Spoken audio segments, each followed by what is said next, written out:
네, 오늘은 하이델베르크 교리문답 제10주일입니다. 27문답, 28문답입니다.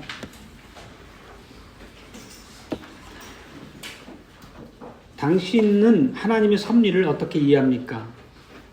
하나님의 섭리란 그의 언제 어디나 임하는 전능한 능력으로 하나님께서 그의 손으로 친히 천지와 모든 피조물들을 여전히 보존하고 다스림으로 잎새와 풀, 비와 가뭄, 풍년과 흉년, 음식과 음료, 건강과 질병, 부와 가난, 참으로 만물 만사가 우연이 아니라 그의 아버지다운 손길로 임하는 것입니다.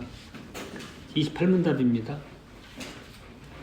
하나님께서 만물을 창조하시고 그의 섭리로 항상 보존하심을 아는 것이 우리에게 어떻게 유익합니까?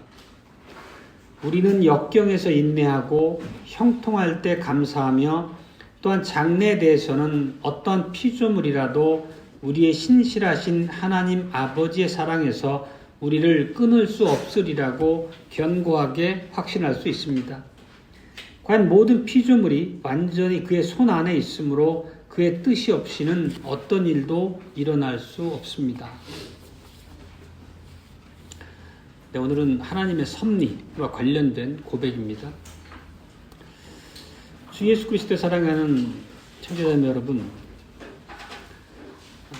우리가 이 고백하는 하나님의 섭리와 관련해서 실제 세상이 우리 앞에서 돌아가고 전개되는 모습을 보면 우리의 그런 고백을 좀 의심케 하는, 우리의 고백을 무색하게 하는 그런 일들이 많이 벌어집니다. 정말 하나님께서 우리의 삶을 통제하시는 것이 맞는 일일까? 실제 많은 불행, 어려움, 비참함들이 끊이지 않습니다. 굳이 열거하자면 최근에 가장 우리 인류사에 있었던 비참한 일이 무엇일까요? 러시아 우크라이나 전쟁을 아마 대표로 볼 수 있지 않을까 싶습니다. 그 추정에 따르면 사상자가 100만, 140만 이렇게 됐다고 합니다. 그 중에 반수가 사망자고 어마어마한 거죠. 도시 하나가 전멸당한 정도니까. 그리고 며칠 전에 휴전 합의 얘기가 나오기도 했지만 이스라엘과 팔레스타인 간의 그 교전, 갈등을 통해서 이스라엘의 그 민간인을 향한 무자비한 폭격으로 인해 가지고 거의 6만 명 이상의 사람들이 학살당하다시피 했습니다. 그런 게 실제 우리 주변에서 늘상 일어나니까 우리가 무감각해서 모를 뿐이지만 그런 비참함이 사실 끊어지는 날이 하루도 없음을 우리는 알고 있습니다. 열거하자면 끝도 한도 없을 것입니다. 그러니까 이렇게 무시무시한 재난, 질병, 전쟁 이런 일들이 계속 반복되고 있는데 하나님을 알지 못한 사람들은 당연히 당신들이 말하는 사랑의 하나님, 자비와 긍휼의 하나님이 계시다면 이런 일이 왜 벌어지겠니? 라는 반론을 끊임없이 제기하고 있죠. 어쩌면 그런 것들을 통해서도 무신론자들이 양산되고 그들의 논리가 또 정당성을 부여받는 것 같기도 합니다. 그렇다고 해서 하나님을 우리가 신앙하고 우리의 아버지시고 우리 생명의 주인으로 고백하지만 우리 삶도 하나님을 부정하는 불신자들의 삶과 그다지 다를 건 없습니다. 똑같이 어려움 가운데 던져지고 여러 가지 재난, 고난을 통해서 고통을 당하죠. 그러면 우리들 역시도 하나님이 어디 계십니까? 지난 시간에도 드렸던 질문입니다. 그러면 우리가 오늘 드렸던 하나님의 섭리에 대한 고백은 어떻게 이해될까요? 우리가 이런 면의 그 동기를 가만히 생각해 보면 하나님께서 일하시는 모든 방법을 내가 알아야 되겠다는 것과 다름 아니거든요. 하나님께서는 말씀 통해서 끊임없이 인류사에 명멸하는 모든 권세를 포함해서 아주 사소한 일까지도 하나님이 다스린다고 반복해서 우리한테 말씀하시는데 우리가 그거에 대한 회의를 품고 반문한다는 것은 우리가 하나님의 자리에 서겠다는 생각과 다름이 아닐 수 있습니다. 우리는 하나님의 일하심을 다 모두 알고 이해하고 그 가운데서 우리가 납득할 수 있는 그런 생편을 구할 수가 없는 거죠. 실제 하나님을 믿는 믿는다는 사람들, 하나님을 창조주로 믿는다는 사람들 가운데서도 하나님의 섭리, 하나님의 끊임없는 돌보심에 대해서 부정하는 자들이 아주 많습니다. 그들을 우리가 이신론자라고 얘기를 하잖아요. 디이즘이라고 하는데, 이신론자를 비유하는 매우 유명한 비유가 하나 있죠. 시계공의 비유죠. 시계공이 시계를 만들어 놓고 태엽을 감은 다음에 내버려 두면 시계가 가듯이 하나님이 창조를 하셨고 하나님이 정해놓은 질서를 따라 자동으로 이 피조세계가 돌아가도록 두셨고 그 위에 하나님 손 떼셨다. 이런 주장입니다. 그런 자들은 철저하게 이성, 사람의 지성에 근거해서 신앙을 가름하려고 합니다. 하나님의 일하심을 우리가 철저하게 이해할 수 있다는 전제를 가지고 하나님의 창조와 말씀을 해석하려고 드는 거죠. 그러다 보니까 그 사람들의 한계 안에서 인간의 이성이라고 하는 가진 틀 안에서 보면은 하나님의 창조는 인정한다. 그렇지만 객관적으로 우리 눈앞에 벌어지는 현실을 볼 때 하나님의 통치하심, 섭리는 내가 인정할 수 없어. 그런 자리를 비꾸러진 거죠. 그렇지만 우리가 고백하는 오늘 하이델베르크 교리문답을 포함한 기본적인 우리 신앙의 고백 안에서 우리는 10주일의 고백을 철저하게 하나님 말씀에 의거한 합당한 고백으로 마음에 새기고 있습니다. 하나님께서는 전능하시고 이 세상을 통치하신다는 거죠. 우리 삶의 매우 세세한 부분까지도 돌보신다는 거예요. 그 돌보심이 얼마나 자상하냐면 우리 머리칼 하나가 땅에 떨어지는 것도 하나님의 뜻이어야 가능하다는 얘기로 말씀하시는 거예요. 오늘 우리가 앞에서 성경 구절을 룻기를 봤는데 오늘 그 룻기를 통해서 우리가 이미 이제 몇 개월 전에 룻기를 전체적으로 깊이 있게 한번 설교로 나눈 적이 있습니다. 그 룻기에 나타난 하나님의 돌보심을 통해서 우리를 향하신 우리 백성을 향한 하나님의 자상한 손길, 섭리적 돌보심에 대해서 한번 살펴보겠습니다. 첫 번째 대지는 주님의 부성의 손길로 모든 것을 다스리신 하나님이라는 것입니다.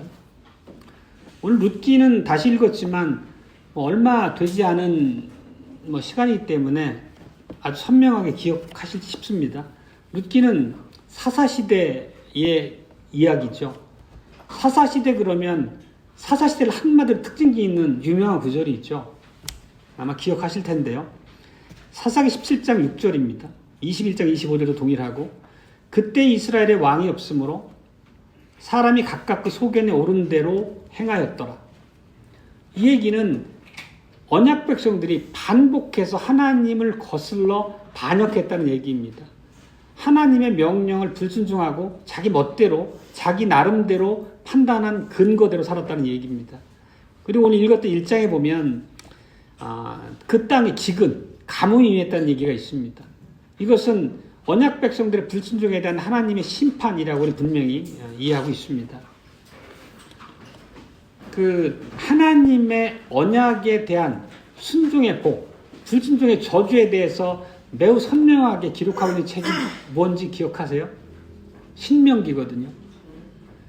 이제 언약을 시내산에서 갱신하고 40년 광야 생활을 마치고 가나안 땅을 목전에 두고 그 2세대의 언약 백성들과 함께 다시 한번 언약을 갱신하고 그들 안에 언약적 저주와 복에 대해서 선명하게 세워주시는 그 모세 설교가 신명기잖아요. 오늘 이 가뭄, 기근은 신명기에서 하나님께서 선포하셨던 그 언약의 저주의 집행이라고 볼 수 있습니다. 그것과 다름이 아닙니다. 근데 여기 보면 베들레헴도 기근이 임했다고 하는데 그 기억하시겠지만 베들레헴이라고 하는 지명의 의미가 뭔가요? 떡집이잖아요. 그러면 베들레헴이라고 하는 것은 떡집이라는 의미에서 알 수 있듯이 곡창지대거든요. 그런 베들레헴에 가뭄이 임했다는 것 자체는 매우 희귀한 일이고 특이한 일입니다.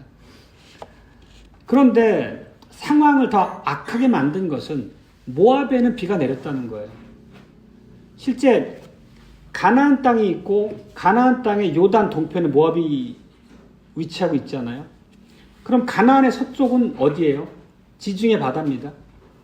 지중해 바다에서 비구름이 일어나게 되면 가나안 땅에 비를 뿌리고 높은 산악지대의 모압에 가서 비를 내리게 되는데 정작 가나안 땅에는 비가 내리지 않았는데 모압 땅에 비가 내렸다는 것 자체는 일반적인 자연현상은 아니거든요. 그렇다면 이런 모든 상황 가운데서 하나님의 뜻을 깨달아야 함이 하나님의 진노의 심판 앞에 부복해야 마땅했지만 오늘 등장하는 나오미의 가정, 엘리멜렉과 나오미는 그렇지 않았습니다. 그리고 그들은 자식들의 손을 붙잡고 베들레헴을 떠나서 악한 이방의 땅, 하나님을 전혀 신앙하지 않는 땅 모압으로 향했습니다. 그리고 엘리멜렉이라고 하는 게 엘은 하나님이잖아요. 하나님은 나의 왕이시다, 그런 의미입니다. 엘리멜렉 이름 자체가. 그 자기의 이름을 생각해 보더라도 전혀 이름과 다른 신앙적 행동을 보이는 거죠. 회개하는 자리에 마땅히 서고 주님의 자비와 긍휼을 구하는 기도를 올리면서 인내했어야 마땅한 때에 오히려 교회를 떠나서 배교한 상태로 모압을 향했던 겁니다. 그렇지만 모압 땅을 피신했다고 그들이 거기에서 하나님의 진노, 저주를 피한 건 아니잖아요.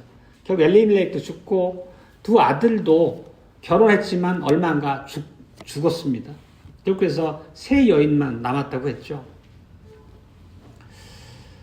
근데 이런 이야기들이 남편을 떠나보내고 두 아들을 떠나보낸 룻에게는 예사롭게 다가오지 않았던 거죠.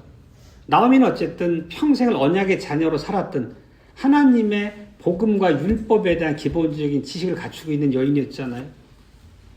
당연히 그렇다면 하나님이 창조주이시고 이 온 세상을 돌보시는 하나님이시다라고 하는 것도 역시 그의 마음 가운데 신앙으로 자리 잡고 있었을 겁니다. 그래서 나오미는 결단하고 돌아가게 되죠. 오늘 보면 1장 6절에 여호와께서 자기 백성을 권고하사 그들에게 양식을 주셨다 함을 들었다고 했습니다. 이것을 보면 나오미가 하나님의 섭리에 대한 기본적인 관점을 유지하고 있다는 것이 계속되는 나오미 고백에서 드러납니다. 그죠? 그러니까 나오미가 고향에 돌아왔을 때 베들레헴 도성의 주민들이 술렁거리죠. 여인들이 나와서 네가 나오미냐 묻기도 하고. 그러니까 나오미가 뭐라고 고백하냐면 1장 20절로 21절입니다. 오늘 읽었던. 나를 나오미라 칭하지 말고 마라라 칭하라. 나오미는 기쁨, 즐거움 그런 의미의 뜻이라면 마라는 쓰다, 비참하다 그런 뜻이잖아요. 그러면서 하는 말이 이는 전능자가 나를 심히 괴롭게 하셨습니다. 내가 풍족하게 나갔더니 여호와께서 나로 비어 돌아오게 하셨느니라.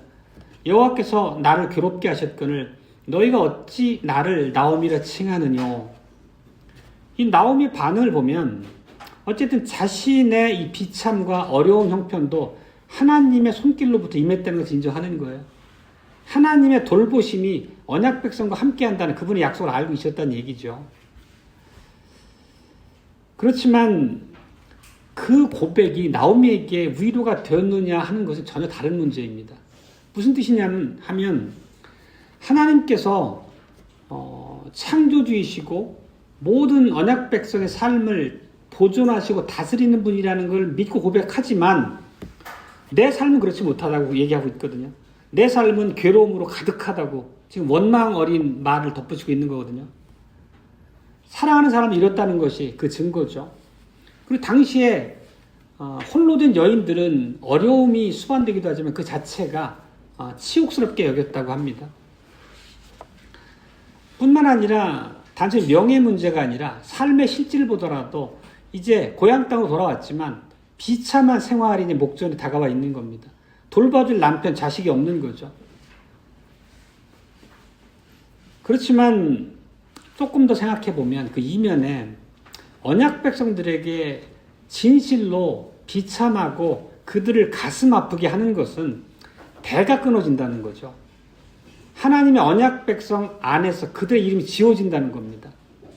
언약 백성들은 3장 15절에 원시 언약부터 포함해서 끊임없이 언약 백성의 계보를 통해서 구전되던 복음을 알고 있었을 거잖아요. 특히 나오미의 때면은 율법이 성문법으로 주어졌을 때고.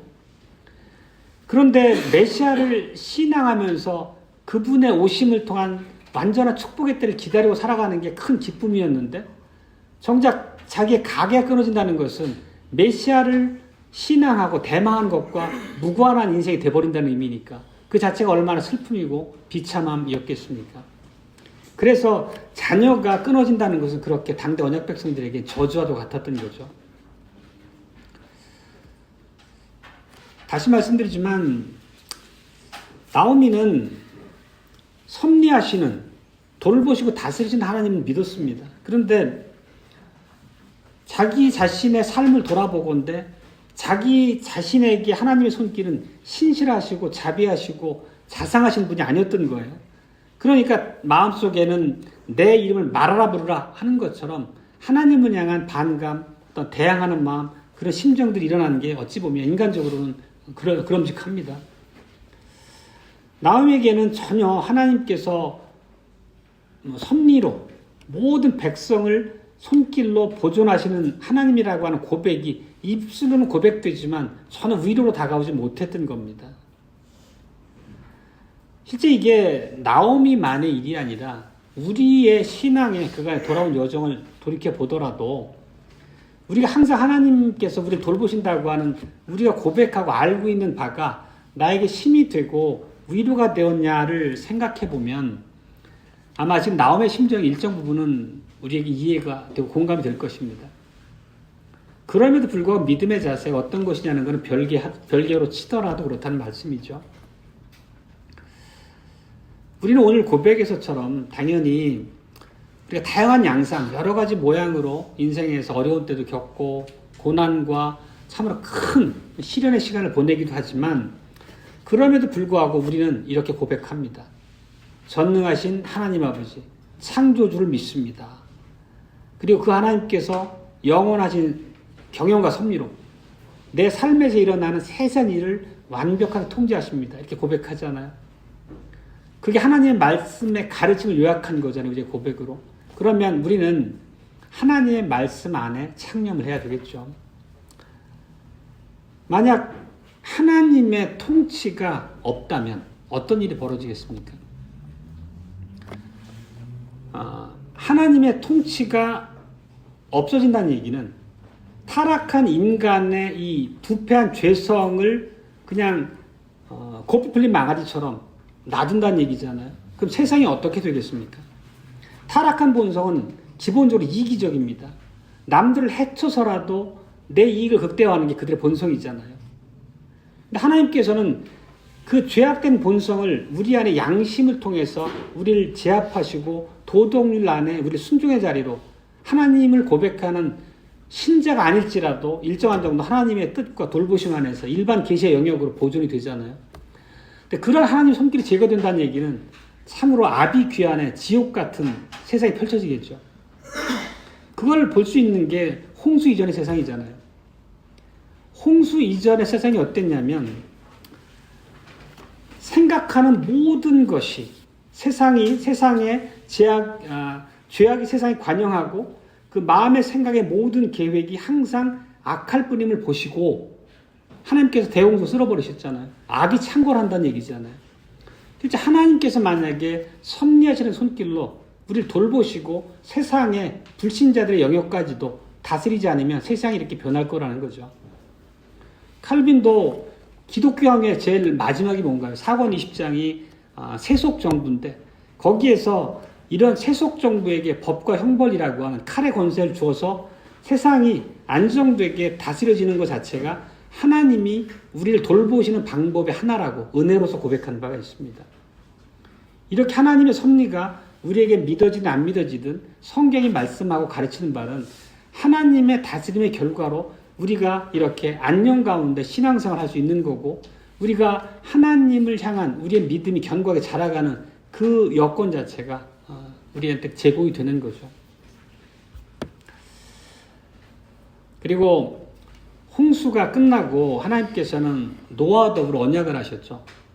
그걸 우리가 흔히 이제 그 별명으로 보존의 언약이다 이렇게 칭하기도 하는데 보존의 언약이 무엇인가요?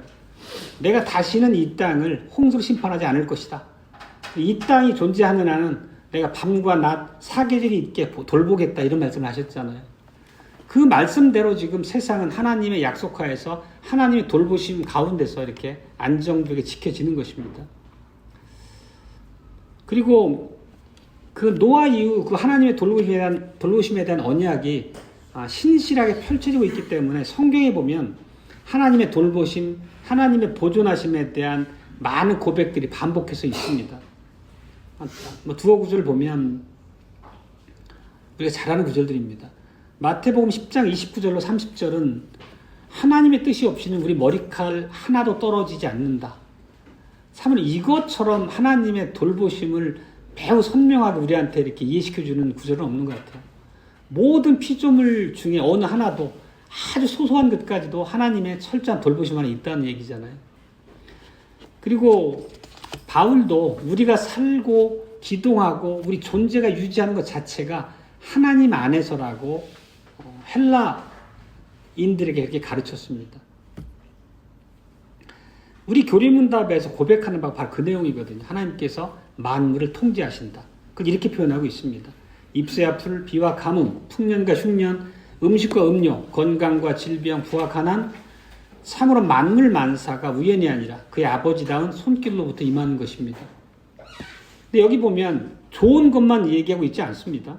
그죠? 가뭄도 있고 흉년도 있고 질병도 있고 가난도 있습니다. 이 얘기는 고통과 슬픔까지도 하나님께서 통제하신다는 고백을 분명히 담고 있는 거예요. 우리 인생에서 항상 즐겁고 복된 일만 있는 게 아니잖아요. 너무 어려운 일이 반복되고 사는 일 자체가 팍팍하고 우리를 힘들게 할 때가 늘상 있습니다. 근데 그런 일 가운데서도 하나님의 돌보심은 한시도 우리를 떠난 적이 없다는 말씀인 거예요. 우리가 그런 일들로 인해 하루하루 씨름하면서 마음속에 많은 하나님을 향한 그런 대항하는 심정이 일어날지라도 하나님은 그 순간조차도 우리를 자비하심으로 붙잡고 계신 것이죠. 우리에게 고난이 왜 오는지, 그 고통을 통해서 우리에게 무엇을 갖게 하시는지 매 순간마다 우리가 이해할 수 없잖아요. 앞에서 말씀드렸던 것처럼. 우리가 하나님의 일하심을 완벽하게 우리 뜻 안에서 가름하고 그걸 통해서 내가 하나님의 자비하심도 인정하겠고 믿겠다고 하면 사실 아까 말씀드렸던 이신론자의 불신앙과 다름이 아닌 거죠. 그렇기 때문에 우리 안에서 우리 인생 가운데서 어려운 일들이 반복되고 설사 지금 이 순간 어려움의 일이 나를 힘들게 하더라도 내 인생에서 일어나는 이런 악한 일들이 하나님의 뜻이라고 말해서는 안 되는 거죠. 하나님께서는 악과 죄의 조성자가 아니라고 우리가 늘 고백했잖아요. 우리가 돌트신경 말씀하며 나눌 때도 결국 인간 세상에서 펼쳐지는 반복되는 죄악과 악한 사건 사고들이 하나님께서 그 일을 보낸 죄와 악의 조성자다 이렇게 고백하는 게 왜 틀린지 매우 조목조목 살피고 나눈 바가 있습니다. 하나님께서는 주권적인 당신의 무한하신 지혜 가운데 우리 삶에 이런 것들을 허용하지만 이 모든 우리 앞에 두신 어려움조차도 하나님의 부성적인 손길로부터 임한다 라고 고백하는 게 오늘의 내용이잖아요. 참 우리가 이런 고백을 마음에 깊이 새기고 이 가르침대로 고난의 때 인내하고 형통할 때 감사하는 게 우리에게 요구되는 믿음적인 삶이죠. 우리가 분투해서 따라가야 될 삶이라는 얘기입니다. 그래서 우리는 다윗이 했던 고백을 같은 마음으로 고백할 수 있을 것입니다. 이게 시편 138편인데 한번 제가 읽어보겠습니다. 내가 환난 중에 다닐지라도 주께서 나를 소성케 하시고 주의 오른손이 나를 구원하시리이다. 여호와께서 내게 관계된 것을 완전케 하실지라. 여호와여 주의 인자하심이 영원하오니 주의 손으로 지으신 것을 버리지 마소서. 다윗만큼 인생의 부침을 심하게 겪었던 사람도 별로 없을 거예요. 믿음의 사람이라고 칭송받는 자임에도 불구하고. 그리고 다윗이 이런 시편을 졌을 그 연대를 생각해 보면 하나님의 섭리에 대한 철저한 신앙을 볼 수 있는 거죠. 우리도 이러한 고백이 우리 안에 있어야 되겠습니다. 근데 지금까지는 하나님의 부성적인 손길로 우리의 세세한 인생의 부분까지 다스린다는 이제 말씀을 살폈고, 두 번째 요지는 이렇습니다. 대지는 주의 백성들의 유익을 위해 모든 것을 다스리시는 하나님에 대해서입니다. 다시 이제 룻의 이야기로 돌아와 보면, 룻이 이제 베들레헴으로 돌아왔습니다. 돌아온 룻은 자기를 마라라고 부르라고 했습니다. 어쨌든 자기의 인생의 이 모든 비참과 고독이 하나님의 손길로부터 임했다는 것을 인정하지만 그것이 자기한테 위로가 되지 않는 그렇게 슬픔에 빠져 있었던 거죠. 전능하신 하나님, 만물 만자를 통치하시는 하나님을 인정하고는 있지만 그게 나에게 어떤 유익이 될까를 놓치고 있는 게 지금 나오미의 형편이잖아요. 그러니까 나오미의 형편을 통해서 우리한테 주시고 우리를 위로하시는 말씀을 잘 분별하면 좋겠습니다. 그래서 나오미가 이렇게 내 이름을 말하라, 나오미라 하지 말고 말하라 부르라고 할 만큼 큰 심정적인 고통 가운데 처해 있었지만 그 인생이 거기서 끝나지 않았잖아요. 우리는 룻기의 결말을 알죠. 하나님이 어떻게 일하시는지 안다는 걸로써 우리가 하나님의 섭리, 언약 백성을 향한 하나님의 끊임없이 신실한 자애하심을 우리가 받고 고백했었습니다. 룻기에서. 실제 나오미가 베들레헴으로 혼자 빈손으로 돌아온 것 같았지만 그렇지 않았어요. 룻과 함께 돌아왔죠. 룻이라는 며느리는 믿음이 충만한 여인이었고 하나님을 경외했고 시험을 사랑하는 그런 아주 아름다운 여인이었죠. 현숙하다는 표현으로 우리가 살핀 바 있습니다. 룻의 신앙 고백이 참 아름답게 여겨지는 것은 우리가 기억하는 이 구절 때문이죠. 어머니께서 가시는 곳에 나도 가고 어머니께서 유숙하시는 곳에서 나도 유숙하겠나이다. 어머니의 백성이 나의 백성이 되고 어머니 하나님이 나의 하나님이 되시리라. 사실 짧은 기간 시험을 통해서 배운 여호와의 신앙이 이렇게 깊이 있게 뿌리 내리고 그 마음 안에 믿음의 열매를 맺은 고백과도 같은 거죠. 그렇죠? 참 아름다운 고백입니다. 룻과 나오미가 돌아왔을 때는 또 시기적으로 보리 추수 때였어요. 그리고 이스라엘에게 주셨던 규례 중에 농부들이 추수할 때 이렇게 곡식돔에서 떨어지는 나달 이삭들을 줍지 말라고 이렇게 정해놓은 바가 있잖아요. 왜냐하면 그 나달들은 가난한 자, 궁핍한 자의 몫이니까 다 걷어가지 마라고 하는 게 율법의 한 조항으로 있었잖아요. 그래서 룻은 어머니를 이제 봉양할 목적으로 그 떨어진 이제 나달과 이삭을 주우러 나가게 되죠. 근데 마침내 룻이 하나님의 인도하심을 받아 그 발걸음이 도착한 곳이 어디였습니까? 거기가 바로 여기 2장 3절을 보면 이렇게 되어 있습니다. 룻이 가서 베는 자를 따라 밭에서 이삭을 줍는데 우연히 엘리멜렉의 친족 보아스에게 속한 밭에 이르렀더라. 여기서 룻이 우연히 이르렀다라고 하는 게 세상 사람들이 말하는 그 우연인가요? 우리 그렇게 고백하지 않았습니다. 철저한 하나님의 손길의 역사하심을 우리가 고백한 바 있죠. 하나님께서 창세전에 의도한 계획대로 철저하게 이 순간 룻의 발걸음을 보아스의 밭으로 인도하신 겁니다. 그리고 보아스는 룻을 알아보고 룻이 자기 밭에서 모든 것을 줍고 이삭을 얻도록 허락했고 또 게다가 음식도 주고 먹을 것도 주면서 나오미를 안전하게 돌봐줬습니다. 그리고 이제 룻기의 그 결말에 가서 보면 그런 부분이 있죠. 이스라엘에는 기업무릭이라는 전통이 있었잖아요. 계대혼인의 법이죠. 어떤 남자가 아들 없이 죽게 되면 가까운 친족이 그 과부와 결혼해서 아들을 낳게 되면 그 아들로 하여금 죽은 자의 대를 잇게 하는 방법이었죠. 하나님께서 그 대를 이어서 여호와 신앙을 계계승승 가게 보존하는 것이 매우 큰 의미로 언약 백성 안에 두셨다는 의미로 해석될 수도 있습니다. 그래서 이제 보아스가 룻과 결혼하고 둘 사이에 아들이 있게 됩니다. 그리고 그 아들 낳은 거에 대해서 베들레헴의 여인들이 하나님의 놀라운 돌보심으로 인정을 하고 나오미를 이렇게 찬양하며 칭송합니다. 오늘 읽었던 룻기 4장 14, 15절인데 찬송할지로다 여호와께서 오늘날 내게 기업 물을 자가 없게 아니하셨도다. 이 아이 이름이 이스라엘 중에 유명하게 되기를 원하노라. 이는 내 생명의 회복자며 네 노년의 봉양자라. 곧 너를 사랑하며 7 아들보다 귀한 자부가 낳은 자로다. 완전히 인생 역전이죠.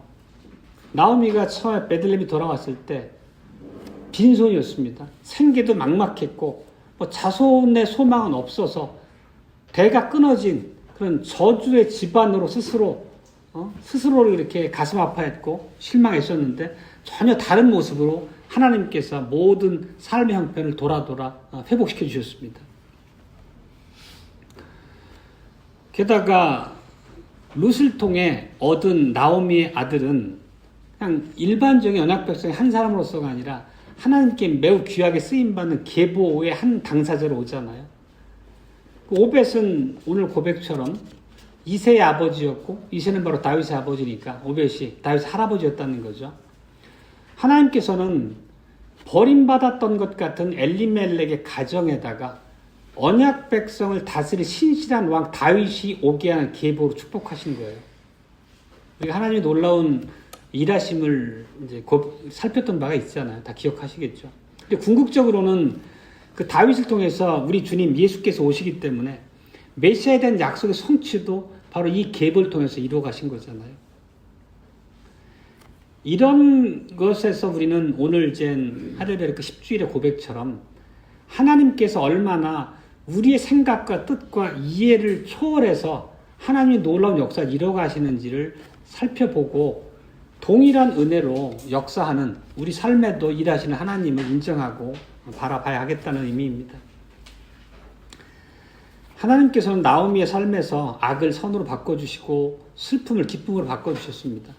성경에 보면 이런 기사들이 굉장히 많이 등장을 하죠. 하나 기억하신 날 뭐가 있을까요? 요셉 같은 경우도 그렇죠. 형제들이 잔인하게 노예상한테 팔아서 애굽으로 팔려왔잖아요. 그리고 자기가 충성을 다해 헌신했던 주인한테 보디발에게 버림받아가지고 감옥에 갇히고 그 이후에도 왕의 신하의 꿈도 풀어줬지만 오랫동안 감옥을 벗어나지 못했잖아요. 그럼에도 불구하고 궁극적으로 그게 하나님의 섭리적인 손길, 가뭄의 때에 하나님의 언약 백성을 돌보시는 하나님의 일하심이었다라고 하는 아름다운 고백을 하게 되잖아요. 이런 게 다 우리에게 주신 하나님의 일하심에 대한 증거인 것이고 그 하나님께서 오늘도 우리한테 동일하시다는 거죠. 그러니까 우리의 판단, 지성의 한계 안에서 우리의 형편을 재단하고 스스로 실망하고 하나님을 향한 대항하는 그런 반감을 갖는다는 게 얼마나 어리석은 모습인지 알 수 있죠. 그리고 하나님께서는 세상에서 일어나는 악함까지도 하나님의 섭리적인 손길로 하나님이 일하시는 도구로 삼는다는 걸 우리는 알 수 있죠. 그 가장 분명한 예가 하나님께서는 배도한 이스라엘의 언약 백성들에게 아들을 십자가에 못 박도록 내어주십니다. 배후의 사탄의 역사였죠.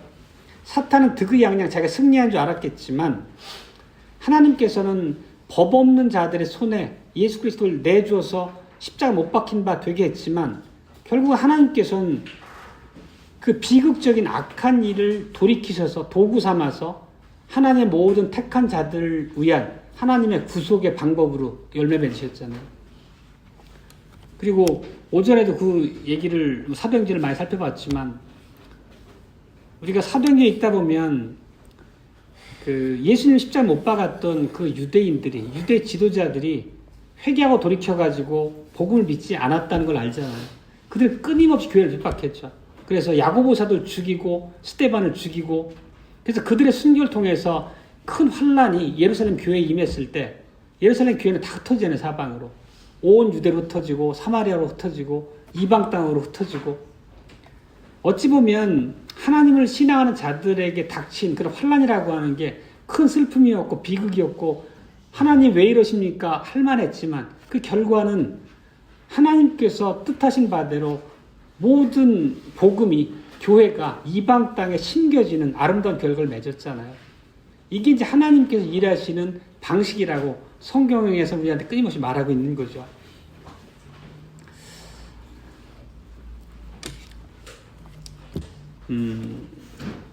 그러니까 분명히 우리 삶을 이렇게 다시 우리 스스로로 시선을 돌이켜 보면 우리에게도 슬픔과 고통의 순간이 늘 찾아옵니다.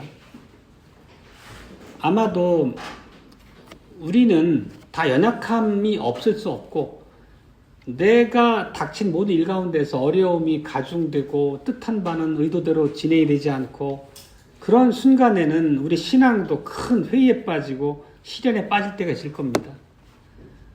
우리 인생길에 두신 이런 각각의 특정한 사안들로 인해서 영적 시험에 빠지고 흔들렸던 때가 있었으리라고 생각이 됩니다.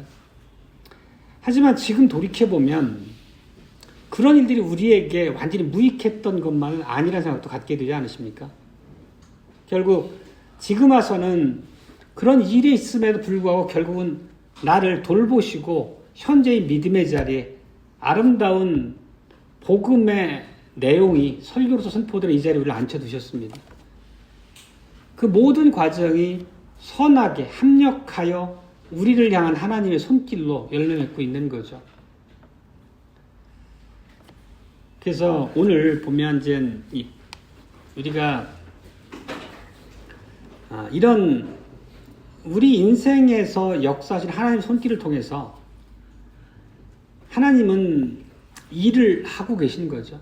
하나님께서는 아무리 언약 백성 수도 없이 많다더라도 우리 한 사람을 1대1로 대면하시고 우리의 연약함과 우리 삶의 형편을 아시는 것처럼 우리를 돌보신다는 거잖아요. 그런 하나님께서 허투루 우리 삶 가운데 어려움과 시련 시간을 두지는 않았을 거라는 말씀을 하시는 거잖아요. 그리고 그런 시간을 통해서 우리가 점점 더 하나님 형상으로 다듬어져 가는 거고 세상에서 돌이킬 수 있는 계기가 그런 시련을 통해 오기도 하고 실제 많은 경우에 본인이 교회 안에서 하나님 앞에 더 간절한 기도로 돌이키는 그런 계기가 실제 인생의 모든 것이 형통하고 순조로울 때보다는 어려운 시간에 그런 시점을 수단 삼아서 우리가 오히려 하나님께로 더 깊은 신앙의 자리로 나오게 되는 경우가 실제 많이 있지 않습니까? 그래서 이 바울의 로마서에 등장하는 이 고백은 참으로 우리가 모두 암송하다시피 하는 구절이지만 이 모든 것을 가름하고 있는 것 같습니다. 8장 28절인데요. 로마서. 우리가 알거니와 하나님을 사랑하는 자, 곧 그 뜻대로 부르심을 입은 자들에게는 모든 것이 합력하여 선을 이루느니라. 성경에서 복음의 진술을 가장 잘 변증하고 있는 성경을 찾으라고 하면 로마서잖아요. 로마서에서도 그 정말 핵심이 바로 로마서 이 8장에 담겨 있고 이 8장에 등장하는 28절의 구절 자체는 우리한테 늘상 기억되는 구절이고 우리에게 위로가 되는 구절입니다. 그리고 우리가 어려움의 때 있더라도 하나님은 우리의 아버지시고 부성적인 자애로운 손길로 나를 돌보십니다. 결코 나의 유익을 놓치지 않으십니다. 라고 하는 것을 고백하는 것은 믿음의 진술이라고 말씀드린 바가 있습니다. 믿음의 진술이 쉽다는 얘기가 아니라 그런 모든 나의 지금의 어려운 형편에도 불구하고 나의 모든 삶을 돌보시는 나의 자비로우신 아버지의 약속을 철저하게 신뢰하느냐가 바로 믿음의 문제라는 거죠. 그러니까 우리는 믿어야 하는 것이고 하나님의 약속을 철저하게 붙잡고 그 말씀을 신뢰하는 자리로 나와야 된다는 겁니다. 우리 인생길에 두신 모든 일들을 우리가 조목조목 이해하고 완벽하게 분해해서 내가 이른 내 이성적 결론에 따라서 하나님을 정말 하나님은 섭리하신 분이십니다. 자비로우신 전능하신 나의 아버지십니다. 라고 고백할 수 있는 게 아니고 하나님께서 말씀 안에 두셨던 많은 약속들 실제 성경을 통해 보여주신 일하심의 그런 과정들을 보고 우리가 믿음으로 화답해야 되는 영역이라는 거죠. 우리가 할 수 있는 것은 하나님의 사랑, 그분의 신실하심, 우리에게 이미 이루어 오셨던 많은 일들을 토대로 신뢰를 철저하게 하고 붙잡는 것입니다. 말씀 맺겠습니다. 하나님께서는 이렇게 약속하셨습니다. 이게 로마서 8장의 마지막 구절일 뿐더러 결론에 이르는 구절입니다. 다른 아무 피조물이라도 우리를 우리 주 그리스도 예수 안에 있는 하나님의 사랑에서 끊을 수 없느니라. 우리가 가끔은 말씀의 액면 그대로 하나님이 약속하신 바에 그냥 단순하게 뿌리를 내릴 수 있으면 좋겠죠. 다시 한번 말씀드리면서 정리하겠습니다. 하나님께서는 우리 아버지이십니다. 그분은 전능하신 하나님이시고 신실하신 분입니다. 그리고 하나님의 언약 백성의 자녀의 유익을 위해서 한순간도 눈을 떼지 않으시는 분입니다. 졸거나 주무심이 없이 그 백성을 향한 신실하심을 잃지 않으시는 분입니다. 그렇다면 이 세상의 모든 만물 만사뿐만 아니라 내 삶 가운데서 일어나는 모든 만물 만사도 하나님께서 우리의 유익을 위해 두신다는 것을 신뢰해야 되겠습니다. 그런 우리의 모습을 통해서 하나님께서 영광 받으실 것이고 우리는 영원한 생명애로 계속해서 장성한 분량까지 자라가게 되겠습니다. 아멘.